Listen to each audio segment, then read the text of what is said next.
वो कहते हैं ना कि किसी धर्म को अगर बारीकियों से जानो तो दुनिया की पहचान होने लगती है। कुछ ऐसे ही धर्म के बारे में हम जानने वाले हैं और वो है बौद्ध धर्म। तो बिना किसी देर करते हुए हम टॉपिक को शुरू करते हैं। दोस्तों, वीडियो को बिल्कुल भी स्किप मत करना क्योंकि इसमें बहुत ही इम्पोर्टेंट पॉइंट को कवर किया गया है। So let's get start. वैदिक सभ्यता के उपरांत भारत में हिंदू धर्म से कई अन्य धर्मों की उत्पत्ति हुई, जिसमें एक धर्म था बौद्ध धर्म, जिसकी स्थापना गौतम बुद्ध ने की थी। इस धर्म को आगे उनके अनुयायियों के द्वारा बढ़ाया गया।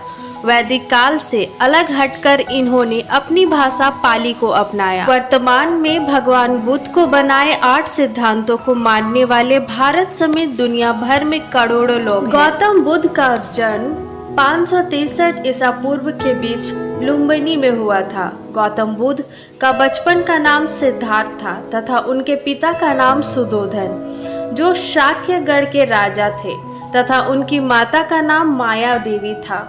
गौतम बुद्ध जब 7 साल के थे तब उनकी माता मायावती का देहांत हो गया।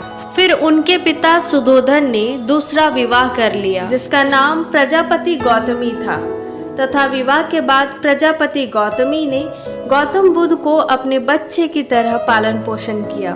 गौतम बुद्ध का विवाह यशोधरा से करा दिया गया। तब उनकी उम्र 16 साल की थी। गौतम बुद्ध शुरू से ही गरीब लोगों के प्रति दया भावना रखते थे और कोई बीमार व्यक्ति मिले तो उनकी सहायता भी करते थे। गौतम बुद्ध संसार के साधनों को छोड़ 29 साल के ही आयु में घर छोड़कर सन्यासी बन गए और इस घटना को बौद्ध धर्म में महाअभिनिष्क्रमण का नाम दिया गया। गौतम बुद्ध के विवाह के उपरांत उनके एक नवजात शिशु का जन्म हुआ, जिनका नाम था राहुल, तथा अपनी पत्नी यशोधरा को उन्होंने त्याग कर दिया और संसार के जीवन मरण से मुक्ति दिलाने की मार्ग की तलाश में राजपाट छोड़कर जंगल चले गए। फिर अनेकों वर्षों तक उन्होंने कठोर तपस्या और साधना के बाद महात्मा बुद्ध में बिहार में बोध गया में बोधि वृक्ष के नीचे उन्हें ज्ञान की प्राप्ति हुई और वे सिद्धांत से बुद्ध बन गए, तथा इस घटना का नाम संबोधि कहा गया। जिस वट वृक्ष के नीचे उन्हें ज्ञान प्राप्त हुई थी उसे बोधि वृक्ष तथा गया प्रदेश को बोध गया कहा जाने लग गया। वे 6वीं से 5वीं ईसा पूर्व तक जीवित थे।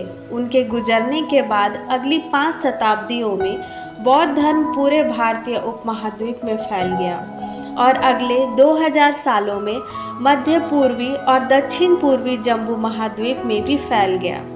आज बौद्ध धर्म के 3 मुख्य संप्रदाय हैं: थेरवाद, महायान, वज्रयान। मथुरा में अनेक बौद्ध कालीन मूर्तियां भी मिली हैं, जो मौर्य एवं कुषाण काल में मथुरा के अति उन्नत मूर्ति कला की अमूल्य धरोहर है। अभी मैं आपको ऐसे इम्पोर्टेंट पॉइंट बताने जा रही हूँ जो आपको श्योर है कि जानना चाहिए कि महात्मा बुद्ध के द्वारा फैलाया गया धर्म आज देश के लगभग 70% जगहों पर फैली हुई है, जिसके कारण उन्हें द लाइट ऑफ एशिया के नाम से भी जाना जाता है। जब महात्मा बुद्ध का महाअभिनिष्क्रमण अर्थात गृह का त्याग हुआ था, तब उन्होंने अपने गुरुओं से गुरु विश्वामित्र, अलारा, कमल, उछाका, रामापुत्र आदि बहुत से गुरुओं से उन्होंने शिक्षा प्राप्त की थी।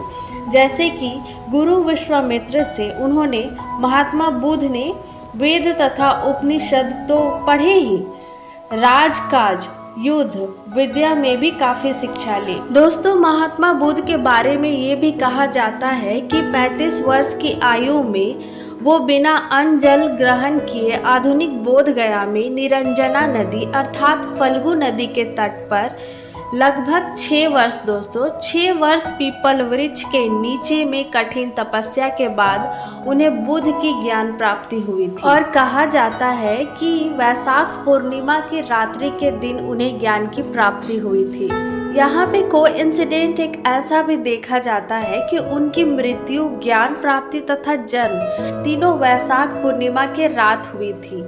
इसलिए बौद्ध धर्म में वैशाख पूर्णिमा की रात को बहुत ही पवित्र माना गया है। गौतम बुद्ध के ज्ञान प्राप्ति के उपरांत गौतम बुद्ध के द्वारा पहला उपदेश सारनाथ में दिया गया और इस उपदेश को बौद्ध ग्रंथ में भी बताया गया है। गौतम बुद्ध के द्वारा कई उपदेश दिए गए और सबसे ज्यादा उपदेश गौतम बुद्ध ने कौशल देश की राजधानी श्रीबस्ती में दिए, जिससे कि लोग धर्म के रास्ते पर चले और उनका उद्धार हो। गौतम बुद्ध एक महान व्यक्ति थे और उनके द्वारा कई सारे व्यक्तियों की शुरुआत हुई और उनके द्वारा कई सारे व्यक्तियों की जिंदगी में सुधार भी आया। वह कई लोगों को बौद्ध धर्म के रास्ते पर भी लाए हैं। 80 साल के उम्र में गौतम बुद्ध का तो निधन हो गया और गौतम धर्म की उत्पत्ति बौद्ध धर्म के लोग पूर्णिमा के दिन को त्योहार के रूप में मनाते हैं। बौद्ध धर्म के तीर्थ स्थल जैसे कि लुम्बिनी, बोध गया, सारनाथ, कुशीनगर है, जहां पर बौद्ध धर्म के लोग घूमने के लिए जाते हैं। कई देशों में बौद्ध धर्म के लोग रहते हैं, जैसे कि भूटान, कंबोडिया, श्रीलंका, चीन, कोरिया, जापान और भारत के कई लोग बौद्ध धर्म अपनाते हैं। बौद्ध धर्म के अनुसार प्रत्येक व्यक्ति को अहिंसा के रास्ते पर चलना चाहिए। आई होप आज की वीडियो आपको बहुत अच्छी लगी हो। अगर आपको बिल्कुल इजी वे में इंटरटेनमेंट के साथ में किसी भी टॉपिक को अपने एग्जाम के लिए या सेल्फ नॉलेज के लिए याद करना हो तो प्लीज़ हमारे चैनल को लाइक एंड सब्सक्राइब कीजिएगा, क्योंकि हमारे इंडिया जीके चैनल का ये एम्बिशन ही है कि कोई भी टॉपिक है उसे आप लोगों के सामने ऐसे प्रेजेंट करना कि एक बार में ही माइंड में सेट हो जाए। मिलते हैं नेक्स्ट वीडियो पे नए टॉपिक के साथ में। तब तक के लिए जय हिंद, वंदे मातरम।